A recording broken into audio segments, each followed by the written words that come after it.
estamos entonces. Bueno, decíamos, como un prólogo inicial de lo epistemológico. Es primero, que por ahí quedó, algunos reclamaban que estaban un poquito en ascuas o perdidos. Entonces, plantear inicialmente qué es la epistemología, qué tipos de conocimientos hay y cómo se diferencian, ¿no? Acá este material lo pueden encontrar en distintos libros. Digo, algunos de los libros que por ahí, por algún hermano, algún conocido que pueda llegar a tener esos libros. Está el libro de García Morente sobre Introducción a la Filosofía, el libro de Marcantoni sobre también pensamiento filosófico, un libro que hizo mención Maxi cuando estábamos pensando en la bibliografía, que es de Carpio. También, por ahí, si alguno tienen algún familiar o algún amigo que estudió Derecho, están en el capítulo inicial, el capítulo 1, de Introducción al Derecho de Astalión, ¿no? Así que también en el de Torré. O sea, pueden encontrarlo en distintos lugares porque es un tema como básico para cualquier disciplina, ¿no? Entonces, me acuerdo, como para comenzar, Marc Antoni tiene un ejemplo muy interesante, ¿no? Decía, estaban tres hombres pescando en el río, ¿sí? Sacan la primera presa y uno de los que estaba ahí, el vaqueano, dice, murió porque lo agarré de la cola. Y al lado, el segundo pescador era biólogo. Y entonces dice, no, lo que pasa es que el pez, fuera de su hábitat, fuera de su ecología, como respira por branquia, ¿sí?, muere. Y al lado del biólogo estaba un filósofo. Y ante la reflexión del biólogo, se queda con la última parte y dice, ¿qué es la vida? ¿Qué es la muerte? Entonces, ahí tenemos básicamente en ese ejemplo, muy sencillo, tres tipos de conocimiento. El conocimiento llamado común o vulgar, que se queda con una expresión inicial, con lo que intuitivamente puede llegar a pensar que es lo que pasó, con un relato que se queda en la inmediatez y en la espontaneidad. Murió porque lo agarré de la cola, y ya es un tipo de discurso, un tipo de conocimiento muy vivencial, muy experiencial, sin muchos recursos teóricos, sin validación, ¿no? Y subsiguiente el otro, el que ya está de la mano de una disciplina, que tiene un objeto, que tiene un método y que tiene todo un proceso empírico de demostración, de validación, ¿sí?, que es el del biólogo, ¿no?, que también establece argumentos que no solamente tienen un alcance limitado a la inmediatez, sino que pueden ser comprobados posteriormente por otros, y el acontecimiento tiene después una serie de reglas que, llevado adelante, obtienen el mismo resultado, lo cual hace que se transforme en comprobable, verificable, ¿sí? Y la autenticidad no pasa por la autenticidad de la persona, sino que pasa a ser una autenticidad del lado de la objetividad, cosa que en el conocimiento inicial no está la objetividad, está la subjetividad. Entonces, el alcance de la experiencia puede ser, digamos, relatado desde otras subjetividades de manera distinta, y no necesariamente, obviamente, es válido. Entonces, ahí tenemos dos tipos de conocimiento inicialmente. Y el último, el conocimiento filosófico, que algunos, más que conocimiento, hablan de saber, lo plantean más en una dimensión de preguntas importantes, fundamentales, esenciales. Entonces algunos dicen que es el conocimiento de las primeras causas y las últimas consecuencias, ¿no? Entonces, el alcance de ese saber tiene un método, ¿sí? Pero tiene una amplitud muy grande. Ahí podemos decir que está una clara diferencia entre el conocimiento científico que tiene un especialista y una especialidad. En cambio, el conocimiento filosófico busca lo universal, es muy abarcativo, de una totalidad, y se remite, según algunos, a una palabra parecida, pero que no es lo mismo, que es la especificidad. ¿Qué quiere decir especialidad? Especialidad es, en muchos casos, reducir el objeto de investigación para tener mayor excelencia, mayor comprobabilidad. Hoy por hoy, a ustedes, si tuvieron algún percance, ¿no? En alguna parte de su cuerpo y tenían algún conocido traumatólogo, ustedes se lastimaron la rodilla, van a un amigo y le dicen, no, discúlpame, yo en realidad me dedico al hombro derecho. ¿Pero no sos traumatólogo? Sí, pero no soy traumatólogo de rodilla, soy traumatólogo de hombro.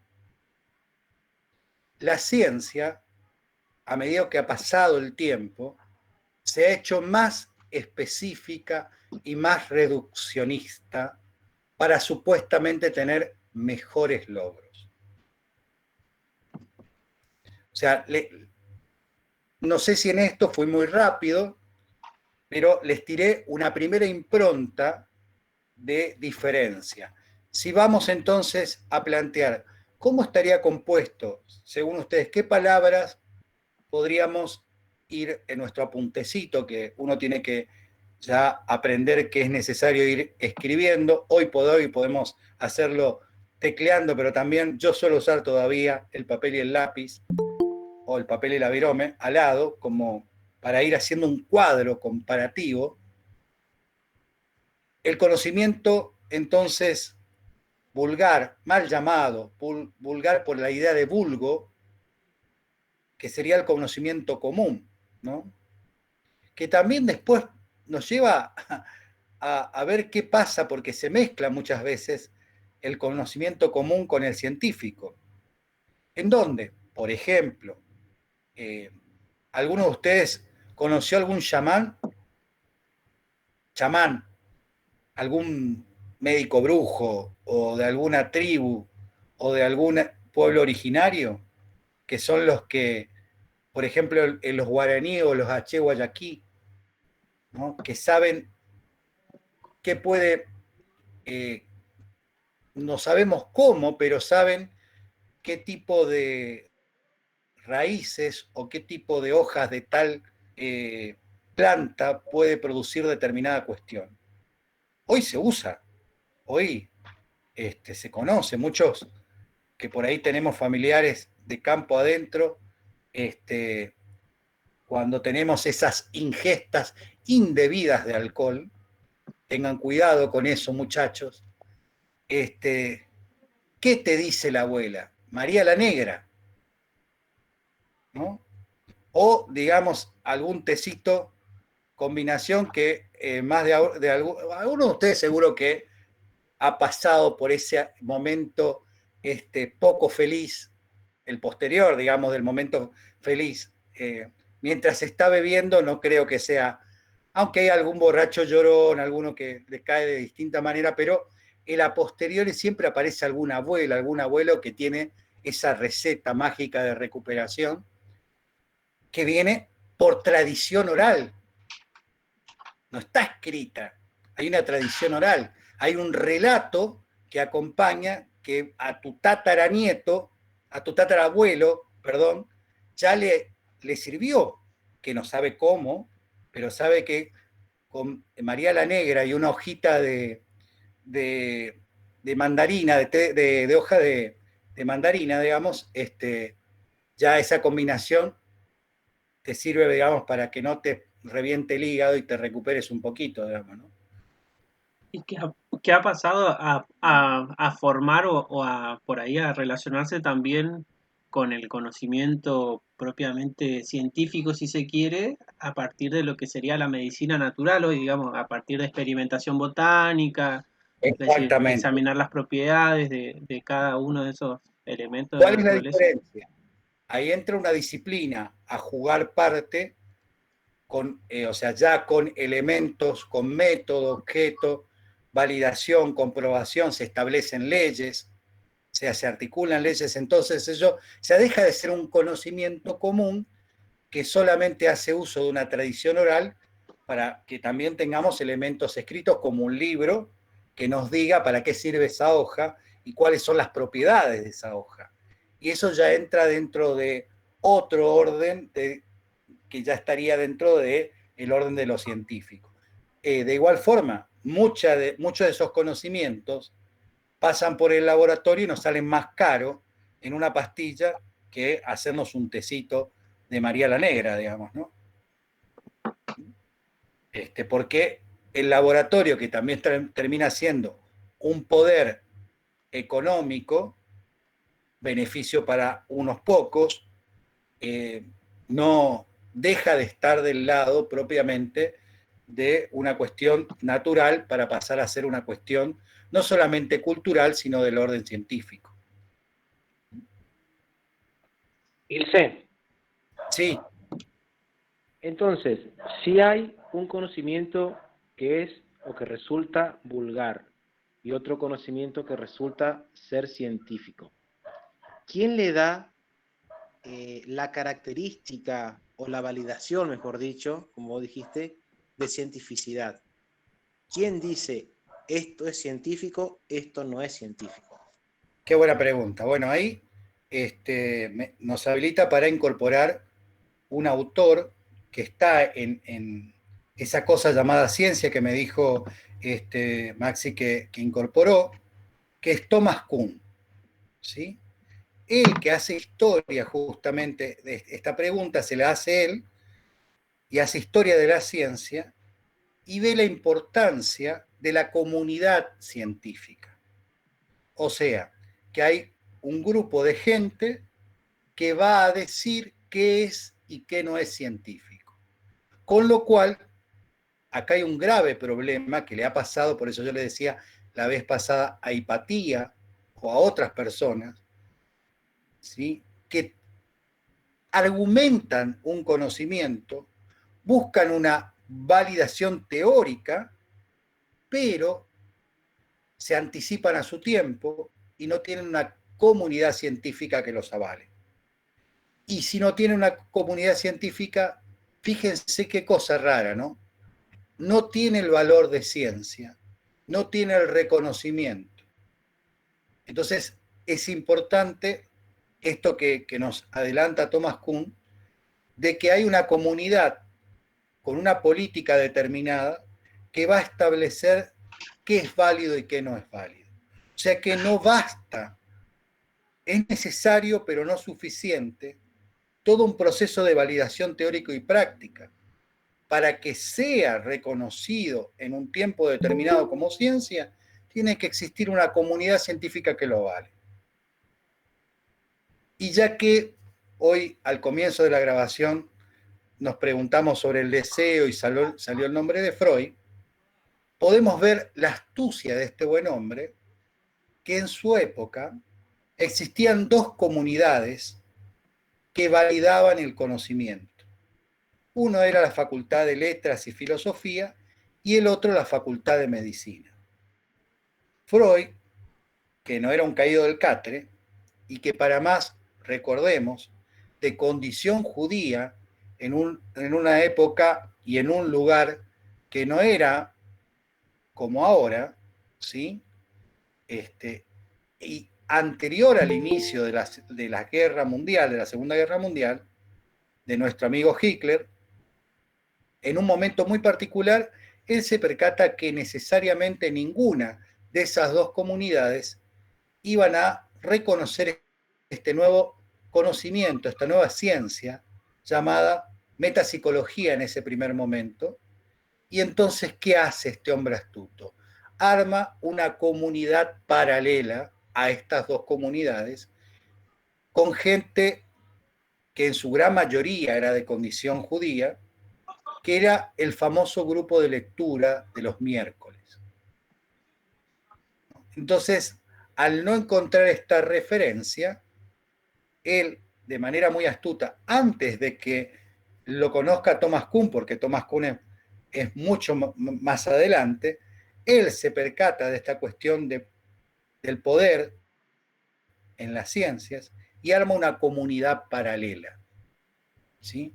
Obviamente que mucho después se trasladó, digamos, a la vida académica y ha tenido un reconocimiento. Pero como les decía, uno de sus grandes libros, La interpretación de los sueños, él quería en realidad un premio científico, nunca lo pudo obtener. El premio científico que él quería era el premio Nobel, pero en realidad el único premio que alcanzó por la interpretación de los sueños, que a propósito él logra que se publique en 1900, es el premio Goethe, un premio de literatura, no un premio científico. Pero, bueno, logró un reconocimiento por un lado. Ahora, esto es central. Entonces hay un camino, decíamos, la ciencia como tal, sí o sí tiene que tener objeto y método. Tiene que tener un cuerpo teórico que dé cuenta de eso y hacer un proceso, ¿sí?, en donde demuestre que esto se puede producir en Argentina y en China. En cualquier lugar donde se traslado, dado A y B, es C, y se sigue dando. Entonces eso sirve a que sea comprobable y válido. Pero es interesante el aporte. Si no hay una comunidad científica que lo sostenga, no va a ser reconocido como ciencia. Ilse, puedo retomar por ahí algunas, me interesó mucho por ahí las palabras de Alejandra en el encuentro anterior, ¿Sí? porque actualmente hay, si se quiere, una discusión también, ha pasado a partir, por ejemplo, eh, de cuestionar, por ejemplo, en algunos casos la visión eurocéntrica de la construcción del conocimiento científico, están el movimiento o el paradigma de la descolonización, por ejemplo, en el campo de las ciencias sociales, sobre todo, bastante fuerte.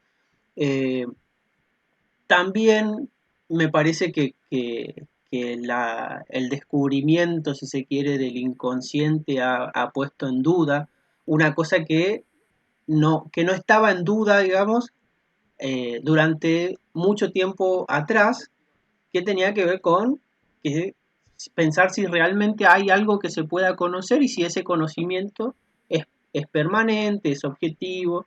Entonces, me interesaba porque en el encuentro anterior, por ahí cuando vos hiciste una especie de recorrido desde el origen de la filosofía ya en la antigua Grecia hasta las transformaciones que se fueron dando en el camino y llegar a la ciencia moderna, si se quiere, eh, se fueron dando por ahí varias transformaciones y creo que en ese momento fue donde varios de los comentarios de los estudiantes era que, bueno, que se perdieron un poquito.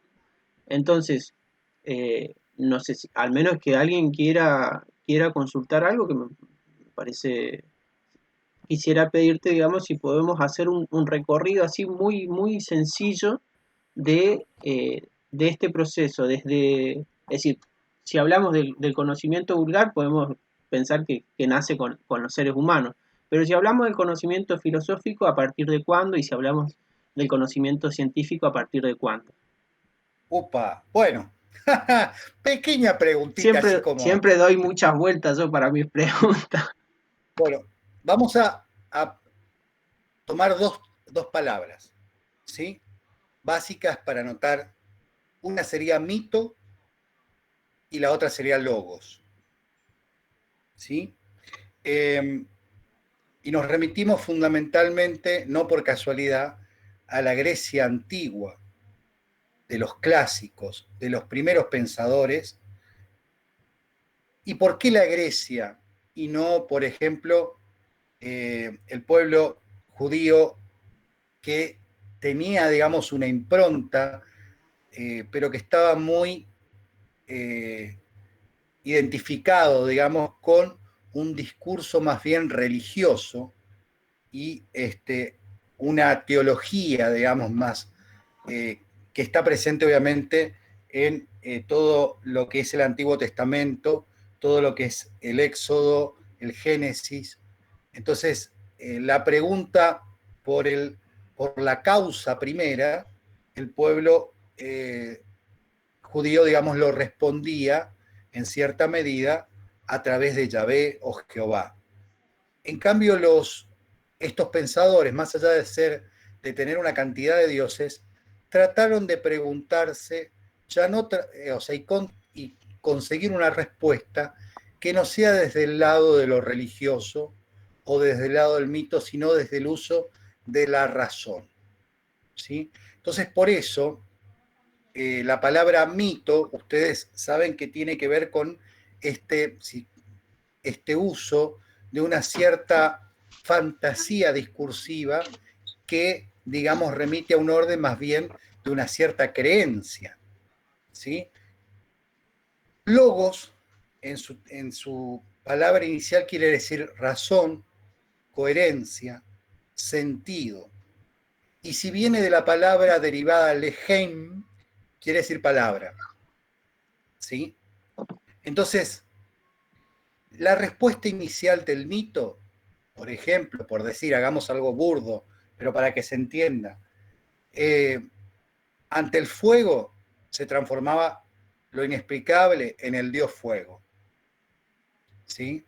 Porque un rayo quemó, o sea, cayó en un árbol, se estableció unas llamas y eso permitió que alguien, algún homínido de esa época pudiera mantener el fuego, y esa situación de mantener el fuego generó, digamos, también un regalo de los dioses, que está también en la mitología, en los escritos mitológicos, la relación con el rayo. Recuerden que Zeus es el dios del rayo, ¿no?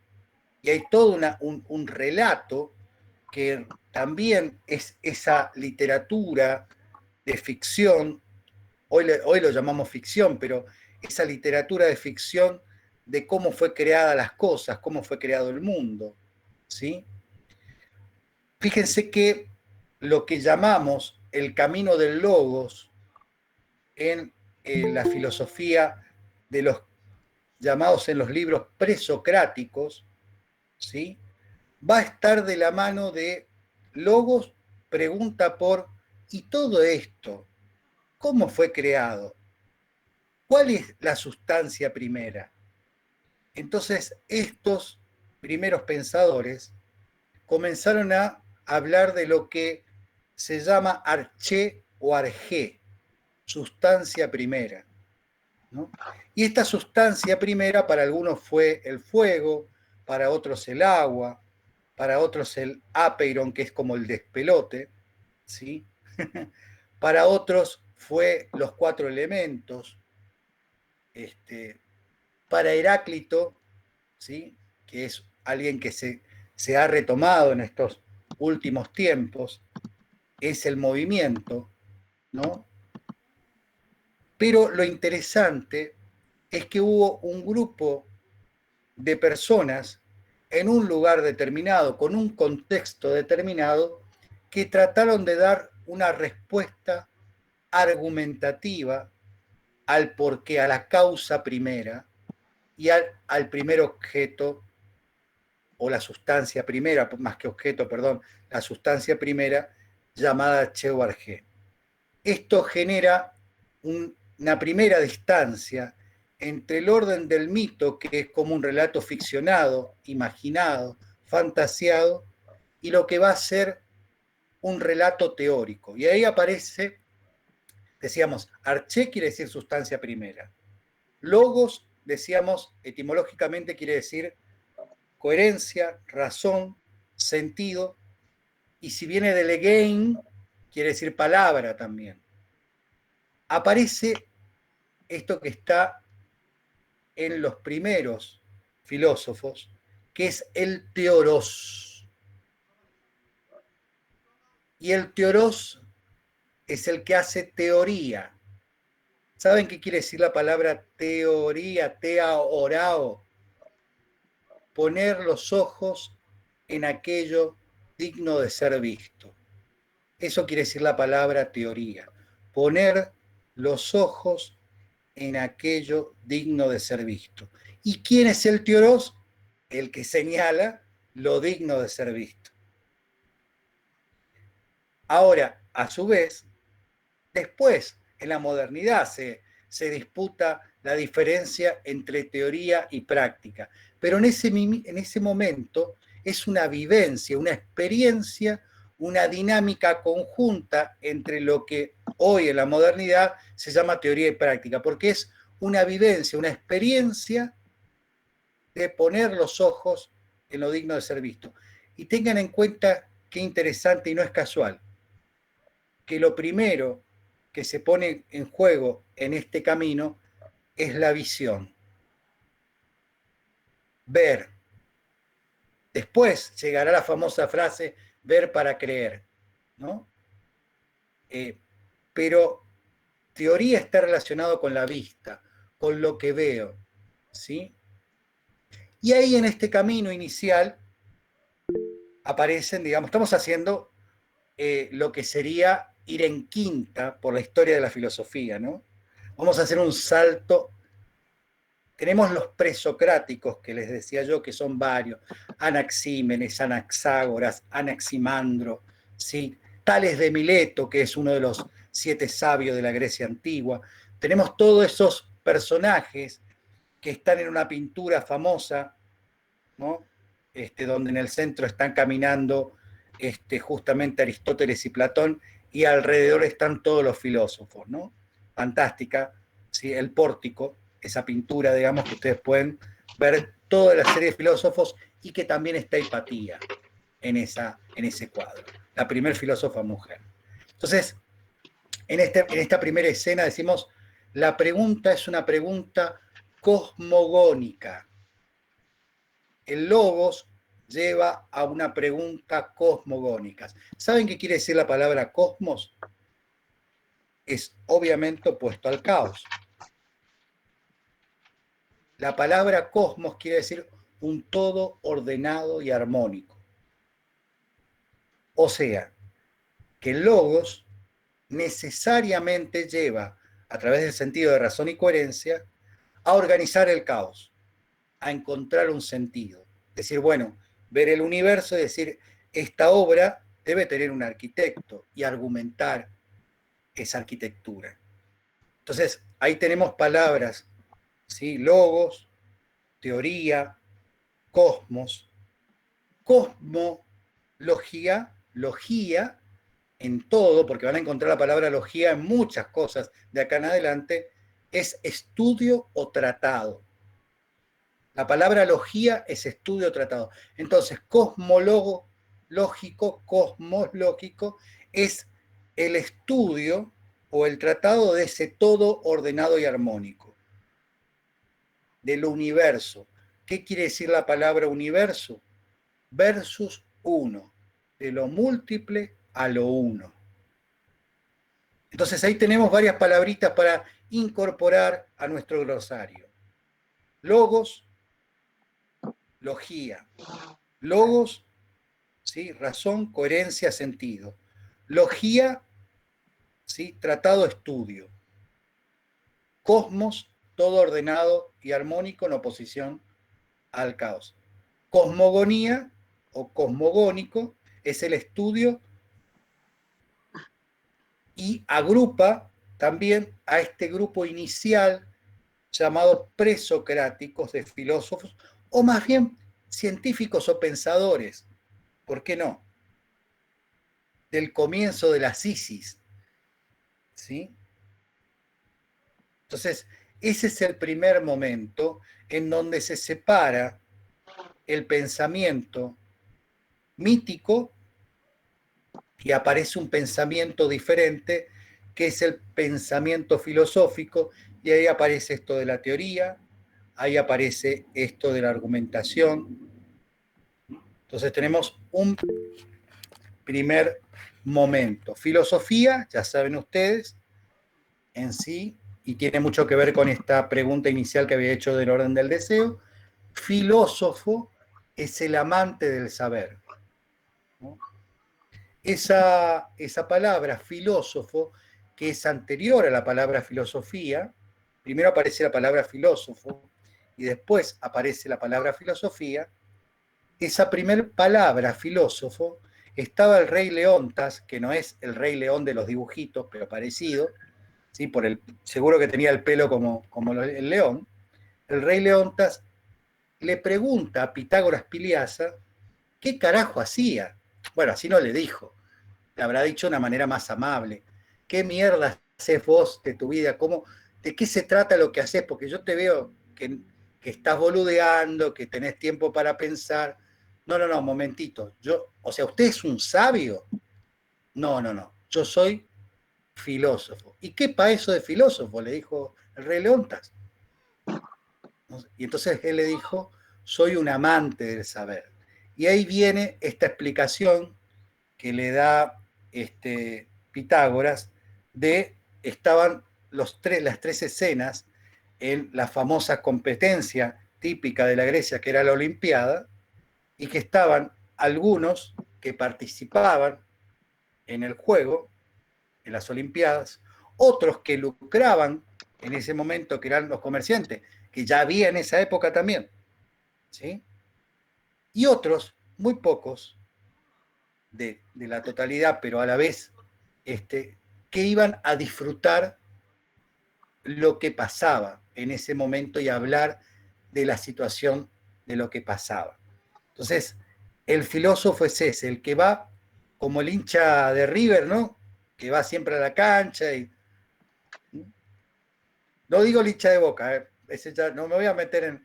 Pero bueno, en esto Se va a de... ver qué pasa, decís vos. No, no vamos a hablar de pecho frío, vamos a hablar de hincha en serio. Entonces, él ya plantea como que en el escenario de la vida va a haber personas que no van a lucrar con esto, no están por el uso lucrativo, por la cuestión económica, no están tampoco por el premio, por los laureles, digo en esa época los laureles, sino que están por el hecho de dar cuenta, de disfrutar, de poder descubrir el sentido de las cosas. Y esa era la función de los amantes. Que la condición de amante es aquel que nunca, o sea, termina de capturar a su presa, por decir así, ¿no? Entonces, el amante es una condición de siendo, ¿no? Que es lo más difícil de sostener en el amor. O sea, los matrimonios normalmente pierden la condición de amante y es un lugar necesario para que en realidad no se pierda el amor. ¿Pero por qué? Porque el amor como condición en sí no es un objeto atrapable. Cuando vos llegás a ese lugar, lo perdiste. Entonces es un lugar que tiene que ver con la condición del ser humano de buscador. Porque la condición del ser humano es que es un ser imperfecto. Es un ser no terminado. Es un ser que tiene, digamos, para algunos filósofos dicen, nace prematuro. No somos perfectos, somos perfectibles. Y el ser perfectible es un ser siendo. Y esto es, como condición antropológica fundamental, ser siendo, ser imperfecto, ser, digamos, con un tiempo de duración, es lo que nos hace desear un futuro y también, obviamente, en nuestra condición de seres limitados, nos hace desear lo eterno. Entonces, esta es la panorámica inicial de preocupación y de ocupación de estos primeros pensadores llamados filósofos. Y ahí es una diferencia entre el mito y el logos, donde el mito tiene que ver con algo más bien de la creencia, que no necesariamente tiene que tener un argumento sólido, una estructura discursiva, sino que simplemente está esto de que yo te creo. Esto de cuando, viste, cuando te dicen en tu casa, esto es así, siempre fue así. ¿No?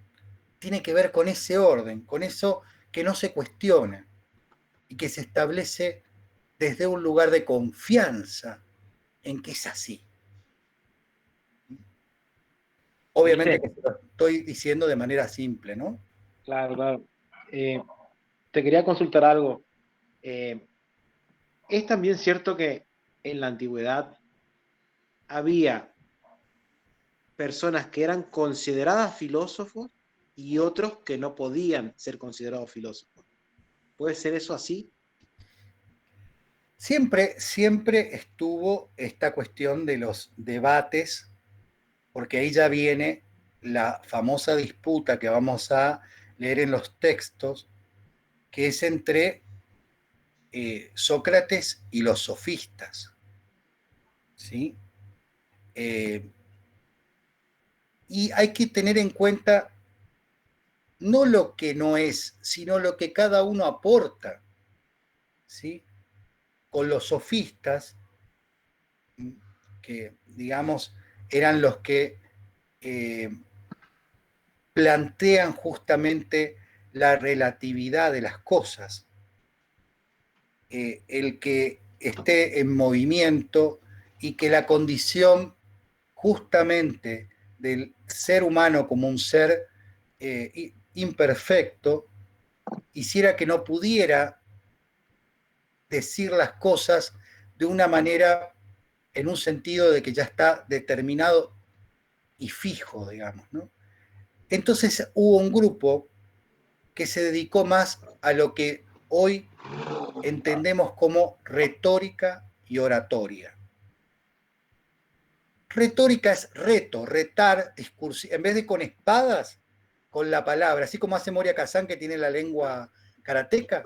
Bueno, en esa época se retaban discursivamente, en vez de espada, con la lengua, con la palabra. Entonces, la oratoria, la retórica es el arte de saber discutir. Eso quiere decir etimológicamente retórica. Y oratoria es el arte de saber hablar. Obviamente que los sofistas estaban estas dos facultades importantísimas. La oratoria, tenemos algún amiguito por ahí que vos le das dos copitas y el vago le entra a dar, habla, y no para y no tiene drama y te justifica por qué en realidad el presidente Truman es un extraterrestre, ponele.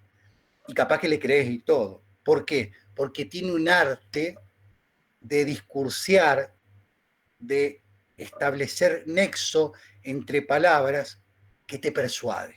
Entonces está la oratoria y la retórica, que busca en definitiva persuadir a su público. ¿Sí? Esto era en esa época fundamental, en la época de nuestro amigo Sócrates, en la Atenas de Sócrates. ¿Sí?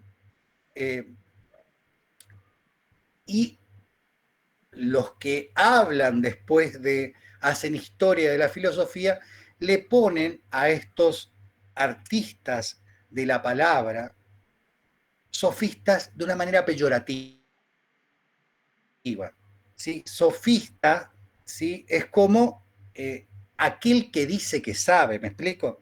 Esa era, para Aristóteles, el relato de esta gente, eran aquellos que dicen que saben. A ver, ahí aparecen dos cosas importantes, ¿no?, a tener en cuenta.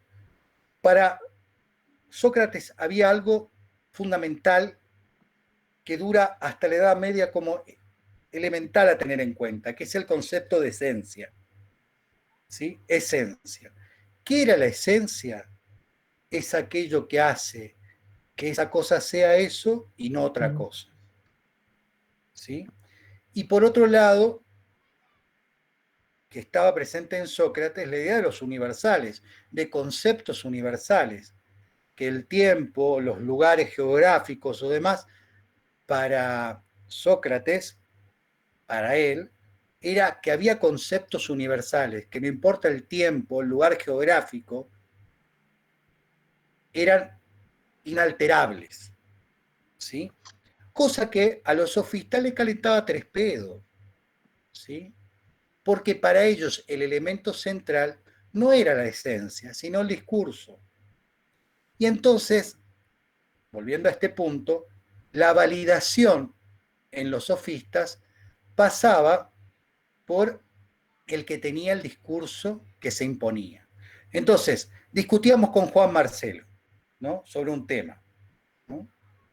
Juan Marcelo me vence en la retórica y él es el que tiene la verdad. ¿Por qué? Porque es el discurso vencedor. Por ejemplo, logró que yo me silenciara y su discurso se impuso sobre el mío. Ahora, Juan Marcelo debate con otro sofista, Maxi. Y Maxi logra vencer a Juan Marcelo a nivel discursivo. ¿Qué pasa con esto? La verdad, en este caso, es relativa al movimiento discursivo, a quien tenga el argumento más sólido que pueda vencer al otro argumento. Cosa que nada que ver con lo que pensaba Sócrates, ¿sí? Esto estaba en el mismo contexto, en el mismo tiempo. Un grupo que con él, fíjense, con ese grupo, aparece lo que después vamos a conocer como la abogacía, el derecho, que en sí, si ustedes se ponen a ver, y me encanta una película vieja, ya que hablamos de película, que 12 hombres en pugna, no sé si la llegaron a ver, es fantástica para disputar esto, ¿no? Porque es o no es asesino y cómo es la cuestión del jurado en Estados Unidos, es muy interesante para ver la relación en esta cuestión que venimos diciendo. Así que recomendable esa película para esta semana. Está en blanco y negro y está en colores. A mí me gusta la vieja, ¿sí? Sí. Pero bueno. A ver, hay una remake ahora, o sea, no ahora, aparte, pero hace un tiempo hay una remake.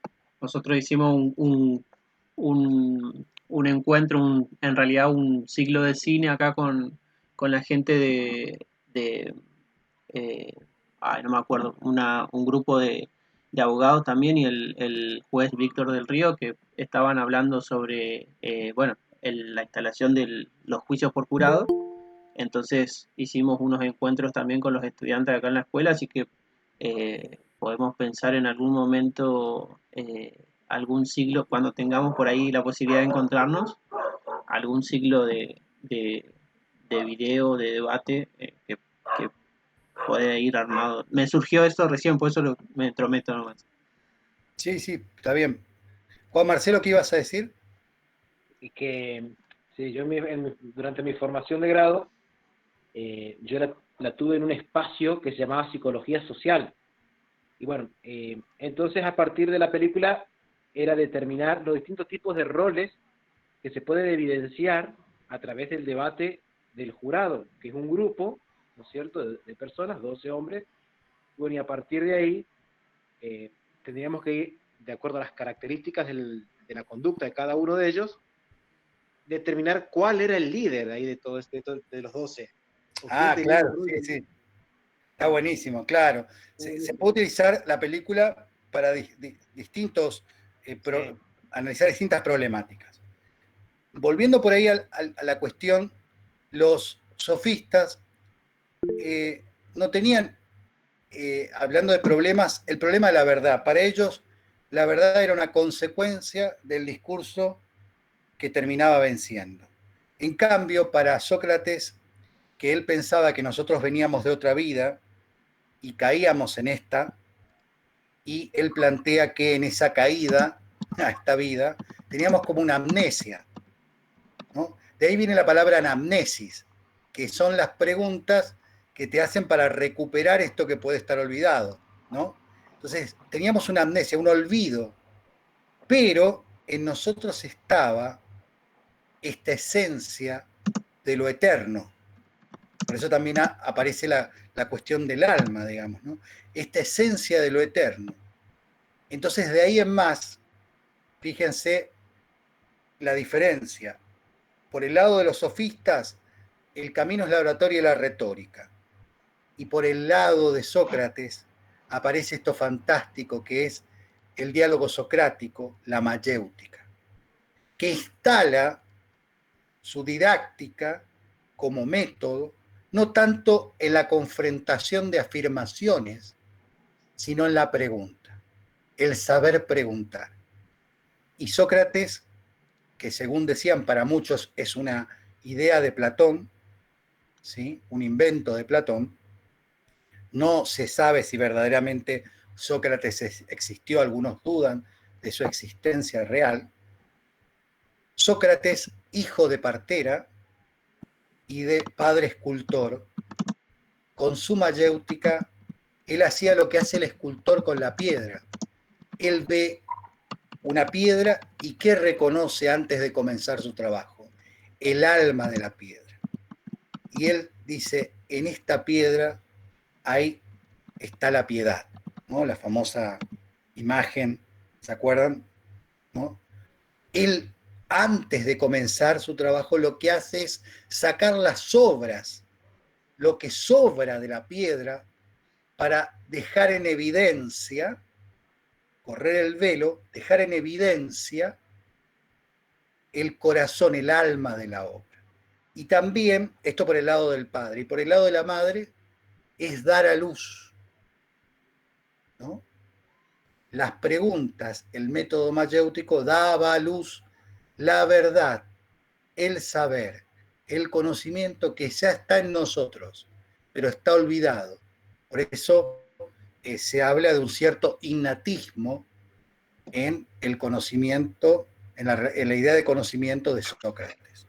Entonces, el lugar del filósofo como docente, fíjense qué interesante, está no tanto en enseñar afirmaciones para que se repitan, sino en la pregunta, en saber preguntar. Y ahí viene una relación muy importante con que muchas terapias hablan del método socrático como el método terapéutico, ¿sí? Porque es dar a luz aquello que está, pero que no se sabe que está, y el buen uso de la serie de preguntas hace que se dé a luz eso que no estaba presente. Entonces acá tenemos esto que al decir de Juan Marcelo, digamos, está esta cuestión de los que no eran considerados como filósofos, sino como sofistas, porque tampoco eran considerados como sofos. Sofos es sabio. Sofistas es una palabra peyorativa de sofos. ¿Sí? Recuerden también que, como pasa actualmente en la academia, bueno, estaba Aristóteles y Aristóteles decía esto es esto y esto no es, y lo que quedaba en ese momento como el que quedaba como sofista, chao, quedaba como sofista, fuiste. Siempre existió esto en la historia de la humanidad. Algunos recuperaron por su curiosidad lo que otros desecharon. ¿Sí? La piedra que desecharon los constructores, dice por ahí algo bíblico, ¿no? Algunos van a esa piedra que desecharon y le dieron un valor. Es la piedra angular. Exactamente, ¿no? Muchos no fueron bien vistos en su época. Por decir Nietzsche, por decir Spinoza. Spinoza hasta fue escupido, ¿no? Le escupían cuando entraba a algunas ciudades porque era un hereje, porque era un... ¿no? Hasta se usó un término que le pertenecía dentro del pueblo judío, se usó un término que le pertenecía al catolicismo. Fue excomulgado de la comunidad. Entonces vivía escondiéndose, ¿no? ¿Pero por qué? Porque supuestamente era panteísta. Pero bueno, eso vamos a verlo en otro momento, ¿no? Pero acá queda claro en el proceso del mito al logos cómo vamos ascendiendo y cómo aparece, en vez de decir esto no son, pensar qué es lo que aportaron. Los sofistas aportaron el valor del discurso, el valor de la retórica, el valor de la oratoria y el saber discursear, construir argumentos. No es fácil, ¿eh? No es fácil saber hablar. Y algo central, que está presente en los abogados, digamos, ¿no? El persuadir, ¿no?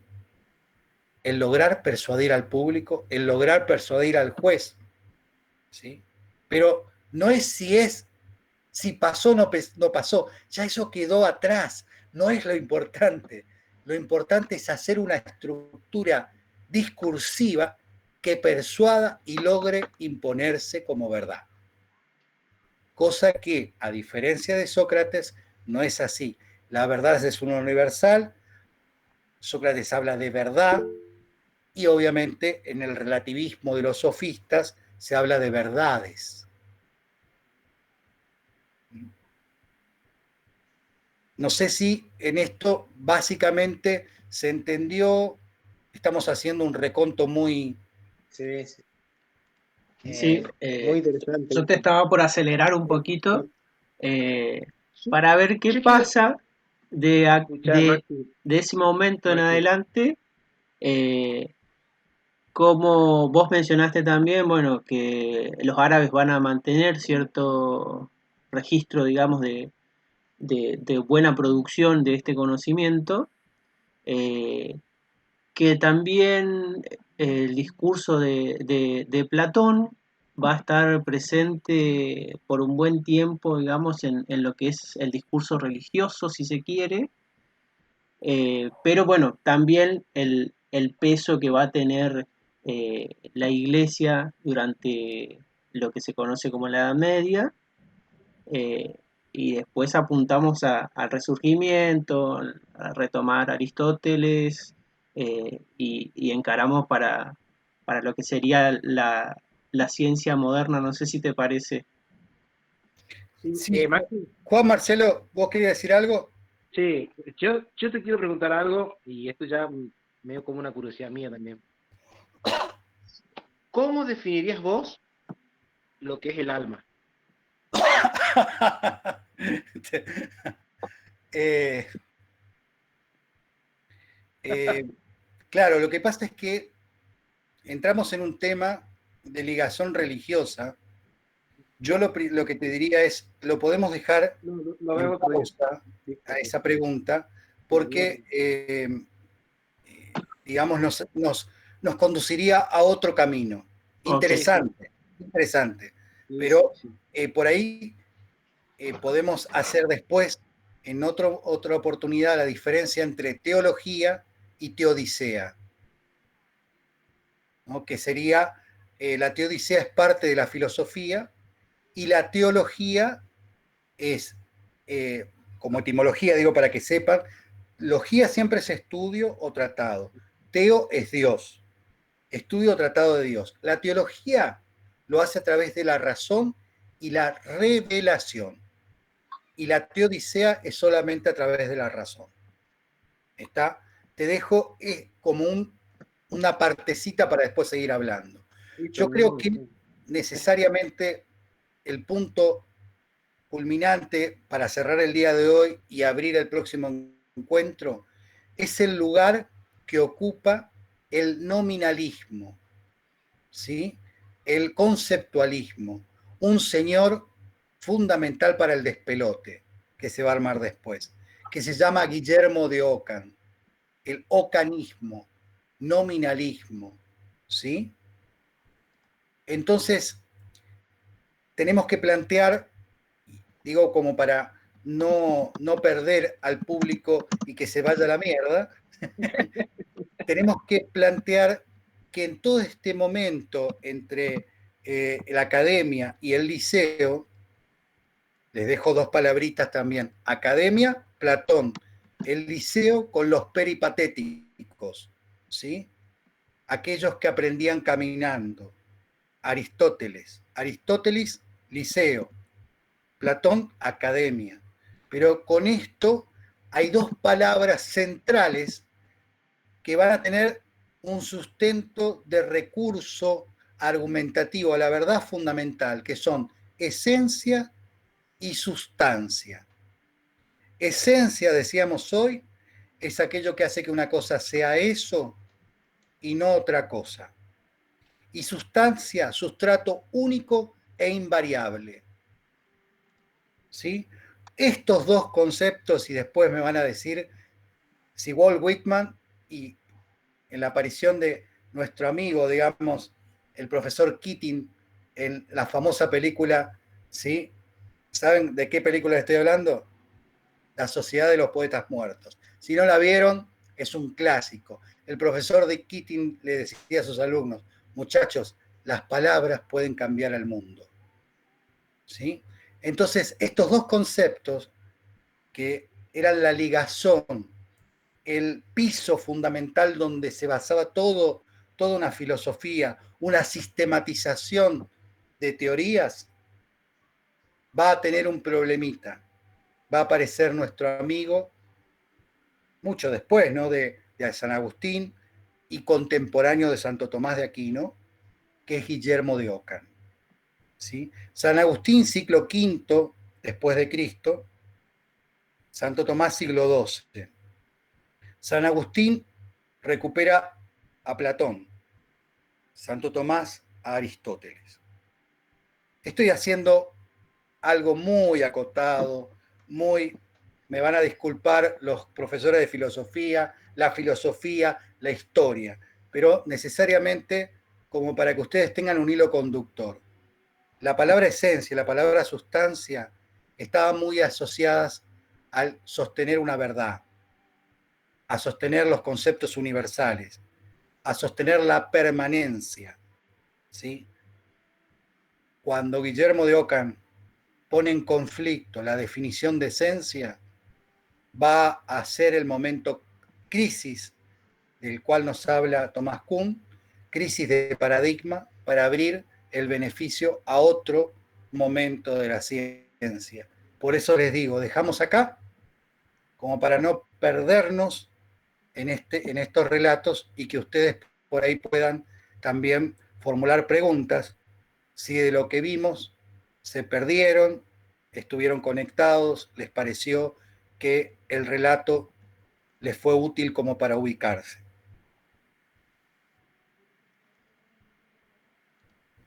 ¿Qué es la verdad? Dice Lorena Ramírez.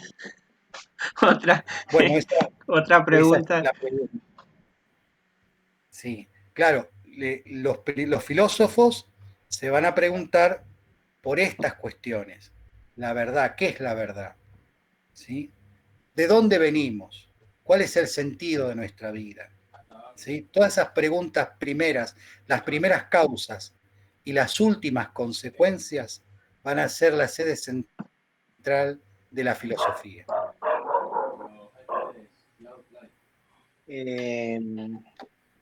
Ilse, Sí, señor.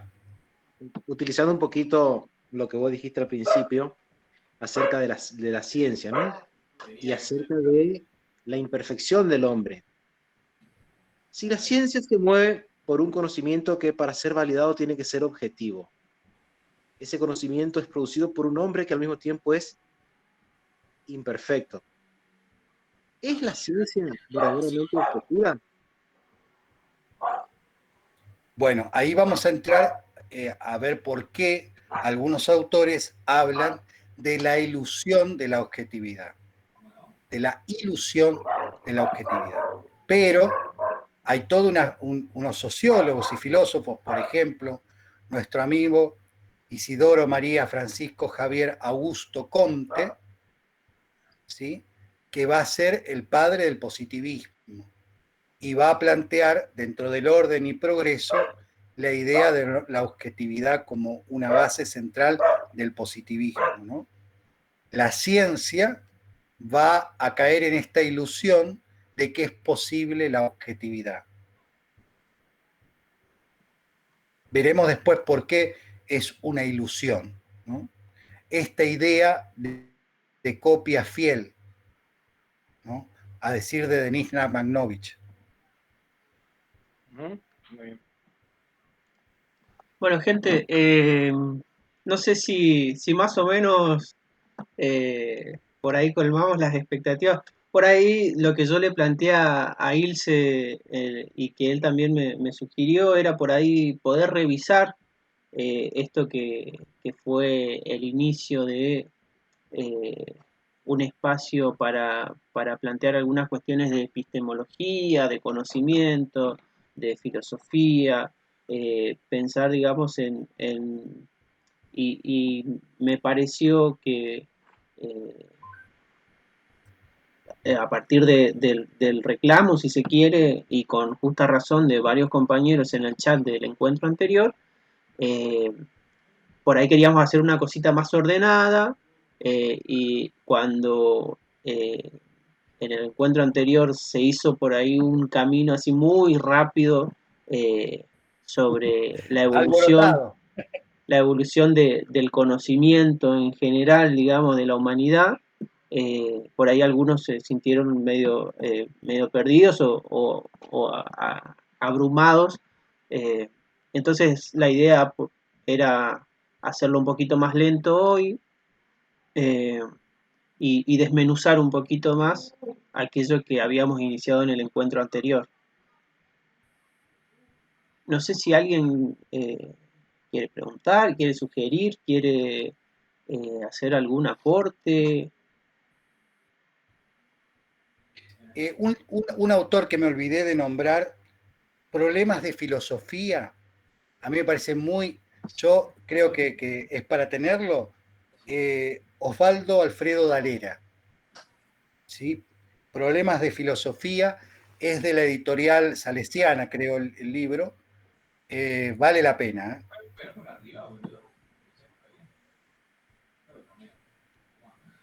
Yo no sé cómo lo viste vos, Marce, pero capaz que podemos, eh, podemos coordinar en todo caso que Ilse tome la posta con filosofía, no sé. Tiro acá una bomba así. Soy amante de la filosofía, no soy filósofo. Soy, me gusta mucho. Bien, Y no sé sobre todo de filosofía. Lorena dice, no, nos sentimos como público, ahora pudimos entender, en el encuentro anterior, dice, nos sentimos como público, ahora podemos entender el hilo, pudimos entender el hilo de la conversación, por ahí la virtualidad aún nos está costando solo eso. Pero me gustaría hacerle una consulta al profe Isle, pero no para ahora, porque hablaremos en algún momento sobre, ya que hablamos de San Agustín, y que me corresponde por ahí un poco a mí, algo que siempre me costó mucho fue San Cipriano. A ver, hay algunos autores que están más cercanos a la teología o a la educación desde un lugar que a la filosofía, ¿sí? Entonces, por ahí, lamentablemente, por decir así, por ejemplo, San Buenaventura fue contemporáneo de Santo Tomás, pero Santo Tomás lo opacó a todos.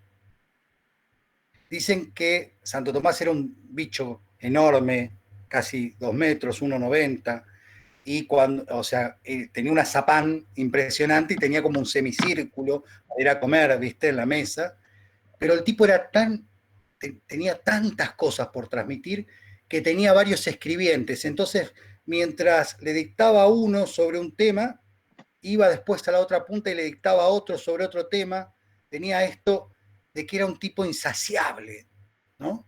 Y un tipo que, bueno, que de esos pocos, yo creo que un autor que sí, a mí me parece que es importante, pero que no se da en la academia, es Rosmini. Rosmini fue uno de los pocos que sabía de todo un poco, digamos, o mucho, ¿no? Tanto es así que Rosmini, en una mesa familiar, esto le cuento como anécdota, después si quieren busquen quién es Rosmini, contemporáneo de Don Bosco. Rosmini, en una cena familiar, se da cuenta que lo envenenaron.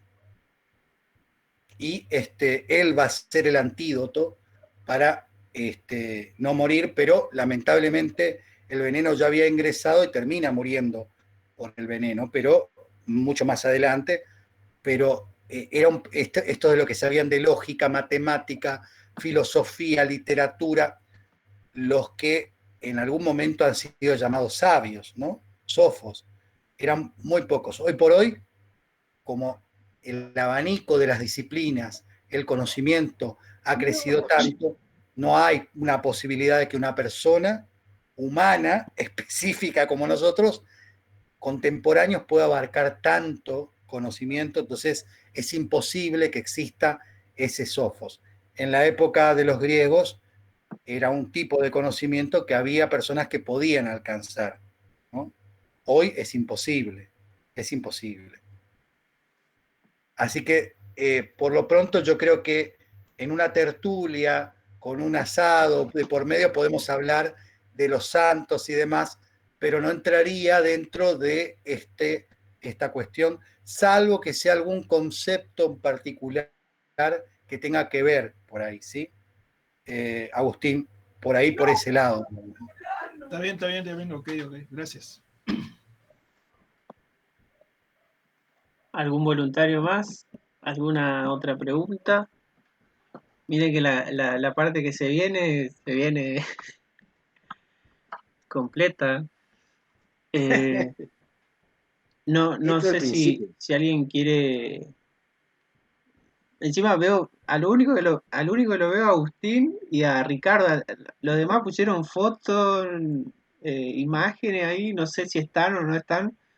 Si quedaron congelados. Sí, pero por lo menos hablen como para saber qué les pareció. La única que se comunicó fue Lorena por el chat. Bueno, Denise ahí dice igual estamos.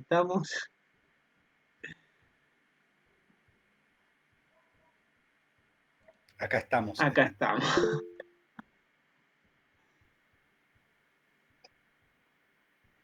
Bueno, dice que buena ahí buena eh, oradora sería o no. Eh, por algo estamos en silencio porque estamos atentos, dice, así que nos están persuadiendo. Bien, por ahí sería interesante recordar esto del glosario, ¿no? Decíamos, punto de partida, diferencia entre mito y logos, ¿sí? La idea de la palabra teoría, la diferencia entre sofistas, y de ahí vienen los sofismas, ¿sí? También, sofos es sabio, sofista sería una idea peyorativa, una palabra peyorativa, aquellos que dicen que saben, diferente a sofos, ¿sí? Y filósofo como aquel que es un enamorado, un amante del saber, pero tienen esta condición básica de que él desea algo, y ahí está la relación inicial de lo que planteaba Juan Marcelo, el deseo de saber, pero es algo que nunca llega a alcanzarse, por eso la vida del filósofo es una vida de constante búsqueda, y por eso es pura pasión. Pasión por saber, pero nunca se obtiene totalmente el saber. Por eso, en esa condición, y esto les digo de verdad que me ha pasado, cuando uno encuentra una persona que es una biblioteca andante, que tiene un montón de conocimientos, tiene una facultad básica, que es la humildad. ¿Por qué la humildad? Porque el que sabe, sabe que no sabe que no puede alcanzar todo, y sabe que siempre hay algo nuevo que no conoce y que quiere conocer. Entonces, la facultad de estas personas es ser humilde. El todopoderoso, el prepotente, el soberbio, justamente puede ser alguien que tenga conocimiento de una disciplina, pero lamentablemente no bordeó ni gustó del saber. Muy interesante. Muy interesante y muy hondo, si se quiere, lo que dice Ilse, porque nos va a servir, nos va sirviendo y nos va a servir para ir construyendo, colegas, nuestro perfil profesional. Si se quiere. Yo en su momento les dije, el hombre no puede conocer todo lo que ocurre, porque el conocimiento es inabarcable. Bueno, en ese sentido, Ilse lo acaba, digamos, de reafirmar. Así que es importante que los tengan presente para su desarrollo profesional en algún momento. Ilse, Señor, si el hombre no desea, ¿se muere? esta pregunta, querido. A ver, te lo contesto en forma metafórica. Vale. Vos podés perder la capacidad gustativa, ¿sí? Pero seguir cocinando.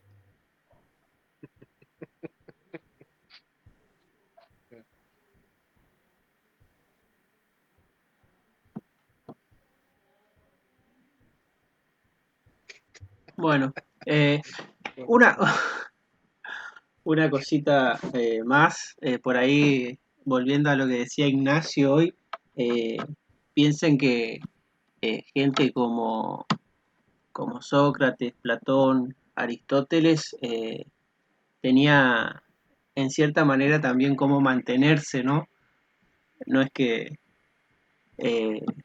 si se dedicaban, hay una característica muy propia, por lo menos que nosotros eh, en historia la trabajamos, si se quiere, que no tiene que ver tanto con lo histórico, pero sí con el concepto de virtud o arete de los griegos, que era por ahí el de lograr cierta excelencia en algo, así como estaban aquellos que entrenaban su cuerpo y que de alguna manera competían en las Olimpiadas y que de alguna manera tenían ciertas virtudes físicas, me parece que algo que, y que ha impregnado también, si se quiere, en la forma de conocer, o por lo menos es mi apreciación, de la ciencia, justamente es eso, digamos, el de eh, entender que el conocimiento es inacabable, pero también buscar cierta virtud o tratar de ser bueno en algo al momento de conocer. Por más que, es decir, eso no se llegue a colmar, como dice Ilse. Maxi, ahí abriste otro abanico, ¿no? Pero me parece interesante lo que dice Flavia acá. A los políticos deberíamos sumarlo, sí. En realidad, Platón escribe un libro famoso que es La República, que él plantea o que los gobernantes sean filósofos o los filósofos gobernantes, pero no tanto por el tema del conocimiento, sino por esto que dice Maxi, que es un punto, un gran ausente en nuestra historia argentina. Tenemos contados con una mano, con los dedos de una mano, hombres virtuosos que han llegado a ser presidentes. ¿Sí? Entonces, el gran problema de la política es que tiene como materia pendiente la virtud. ¿Sí? Entonces, Sócrates tenía una inocencia filosófica básica. Él pensaba, porque él era un educador por excelencia, él pensaba que si el hombre obraba mal por falta de conocimiento. Entonces el buen maestro lograba producir conocimiento en el otro, porque entonces así aparecía un buen ciudadano, un ciudadano noble. ¿Por qué? Porque, o sea, era para él la ignorancia tenía que ver con que el hombre obrara mal. Entonces él quería que todo ciudadano ateniense pueda alcanzar el conocimiento, porque si alcanzaba el verdadero, el auténtico conocimiento, necesariamente para Sócrates iba a obrar bien. Entonces había una relación en la idea universal de Sócrates entre verdad, saber, ¿sí? y bien, como tres universales que convivían y este ser imperfecto que tenía una aspiración hacia lo perfecto, este ser que tenía un tiempo de durabilidad en esta vida, pero no moría en esta vida, perdón, no vivía eternamente en esta vida, pero tenía esencia de lo eterno, podía dar cuenta de un concepto universal como verdad, el bien mayor, ¿sí? Y por ende entonces virtud, la virtud.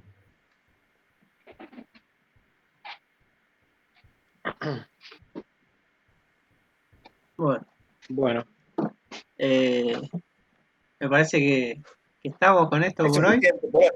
¿Es suficiente? No nos empachemos. Claro, sí.